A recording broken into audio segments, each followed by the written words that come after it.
promise a better scoring in your physics.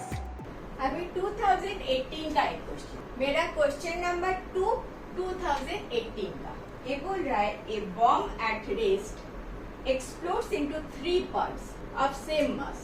The momentum of 2 parts is -3p minus 3pi and 2pj. 2pj. I and j are unit vectors, ठीक है, respectively. The magnitude of momentum of the third part कितना होगा? A is p, B is √5p, C is √11p and D is √13p. क्या बोल रहा है? Momentum.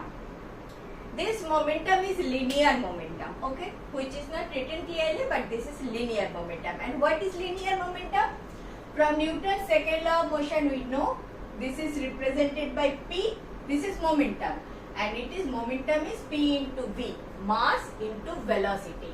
Momentum is a vector quantity and velocity is a vector quantity.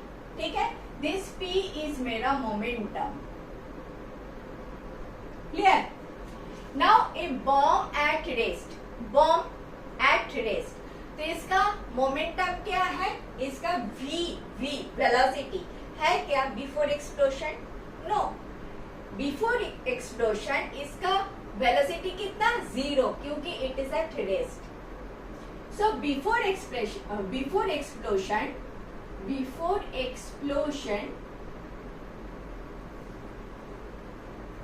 Velocity equal to 0.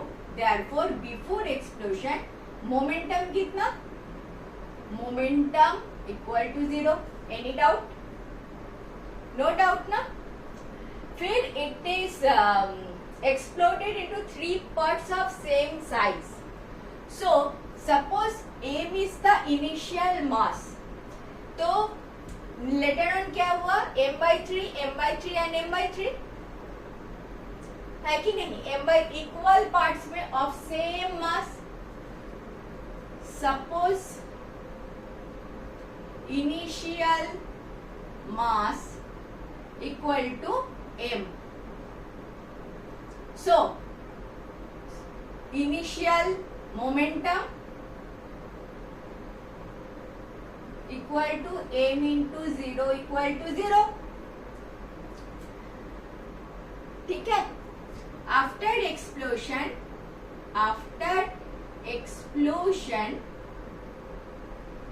each part has mass equal to m/3.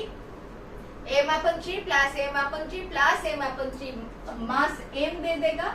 m/3 plus m/3 plus m/3 equal to 3m/3 equal to m. Clear? Initial mass finally 3 parts में divide हो गया. तो each part का मास क्या हुआ? m/3. एक का momentum दे दिया दिस, सेकेंड का मोमेंटम दे दिया this. Magnitude of momentum of third part. Okay, mass का जरूरत ही नहीं है. ओके, तो आपका देखो 3 पार्ट्स जो हुआ, एक part moving along x-axis direction because it is denoted with I unit vector. Another part is moving along y direction because it is denoted by j vector, j unit vector. ठीक है? तो आपका x in this direction, y in this direction अगर है तो एक इधर जा रहा है, जो जा रहा है माइनस की डायरेक्शन पे जा रहा है. एनीवे देख लो. अच्छा देखो ना, इधर माइनस होगा, -3p में जा रहा है. अनदर जा रहा है इधर 2p में, +2p में. तो इन दोनों का रिजल्टेंट में निकाल लो. This is a vector quantity and this is a vector quantity. p तो आपका vector quantity, momentum is a vector quantity. Therefore, and मुझे एक बात बताओ, जो मेरे दिमाग में चल रहा है वो मैं शेयर कर रही हूँ. इनिशियल मोमेंटम कितना था? बिफोर एक्सप्लोशन 0 था. तो final explosion sum total of all 3 masses कितना होना चाहिए? 0 होना चाहिए. क्यों?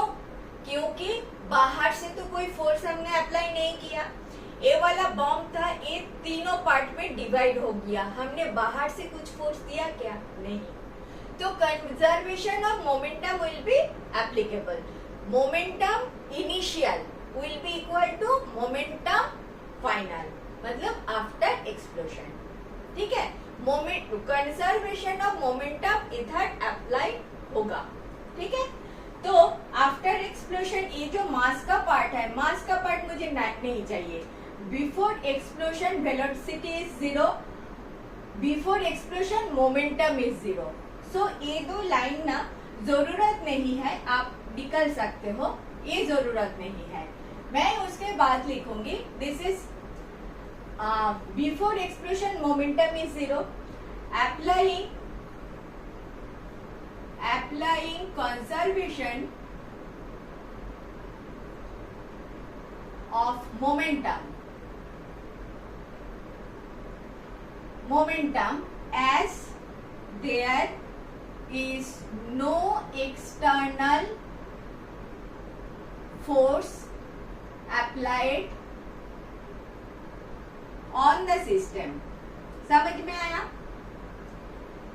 सिस्टम में, इस बॉम्ब में बाहर से कुछ हमने अप्लाई नहीं किया, कुछ भी फोर्स अप्लाई नहीं किया, इसीलिए मोमेंटम कंजर्व्ड हो जाएगा। तो applying conservation of momentum as there is no external force applied on the system, we have momentum before explosion equals momentum, total लिख लेती हूँ, टोटल मोमेंटम आफ्टर एक्सप्लोशन। ठीक है, ठीक है। बिफोर मोमेंटम बिफोर एक्सप्लोशन कितना है? 0 है। आफ्टर एक्सप्लोशन एक का मोमेंटम क्या है? -3pI, अनदर मोमेंटम क्या है? +2pj। Another one आपको मिलना है, the magnitude of the momentum of the third, पकड़ लो P, suppose that is x is the momentum of the third part। ठीक है, तो x will be this, ये आ जाएगा। अच्छा, this is 1i and 1j।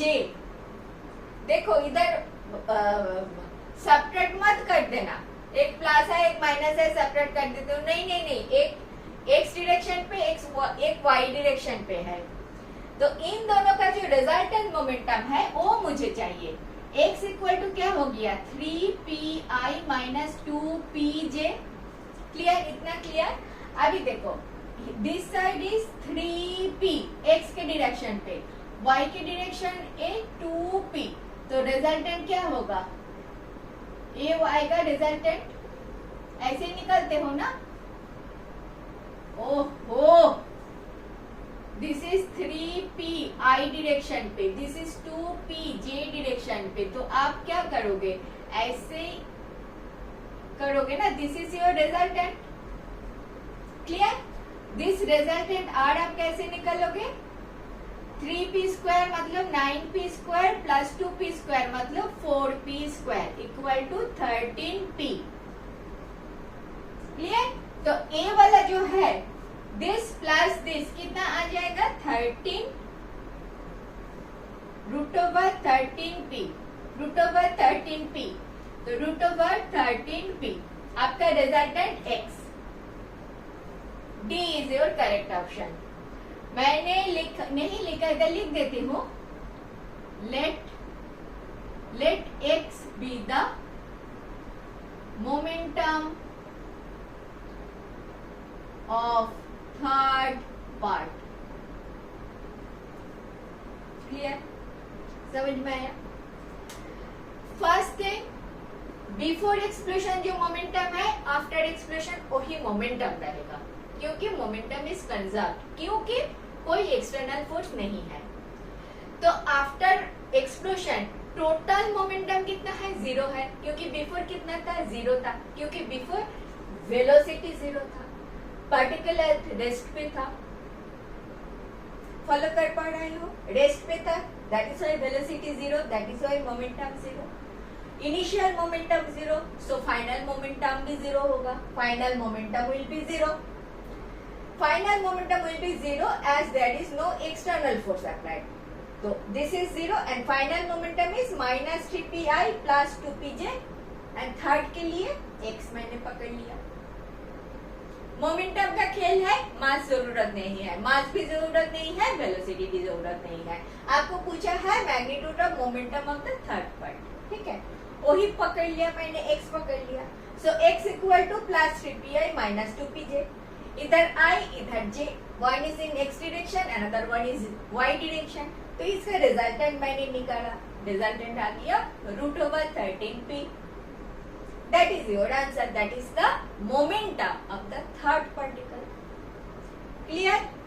Steps are clear. Clear तो चलो next देखें. Thank you for watching. This way I have explained last 20 years of questions. If benefited, do watch.